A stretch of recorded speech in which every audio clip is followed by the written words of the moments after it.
क्या अब वासिक समीर को गिरफ्तार कराने वाला है और समीर को वो लोग धोखा देने वाले हैं? क्योंकि वासिक ने पुलिस वाले से यही कहा होता है कि समीर को बिल्कुल पता नहीं चलना चाहिए कि हमें उसकी असलियत के बारे में पता चल चुका है, क्योंकि मेरी बीवी और मेरी बहन इसके कब्ज़े में हैं। तो अब वासिक और पुलिस वाले समीर को किस तरीके से धोखा देने वाले हैं और समीर जो है वो क्या सलूक करने वाला है कोमल और हानिया के साथ? क्या वो कोमल को जान से मार देगा जब वो कोमल के डैड आफ्ताब राठौर से पैसों की डिमांड करेगा 10 करोड़ रुपए की, और आफ्ताब राठौर जो है वो समीर को ये पैसे नहीं देगा, तो वो कोमल के साथ क्या करने वाला है?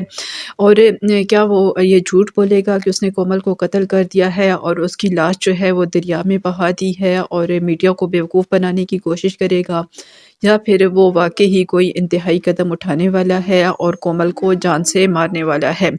और कोमल जो है वो क्या करने वाली है, क्योंकि ज़ीशान को तो उसने अपने हाथों में कर लिया होता है और उसे यही कहा होता है कि अब या तो तुम लोग मुझे कत्ल कर दोगे या फिर मेरे डैड जो हैं वो मुझे छुड़वा लेंगे और तुम लोग पकड़े जाओगे। तो क्या ज़ीशान यहाँ पर कोमल की बातों में आने वाला है और कोमल जो है वो ज़ीशान को धोखा देकर अपने आप को और हानिया को समीर और उसके आदमियों के चुंगल से आज़ाद कराने वाली है?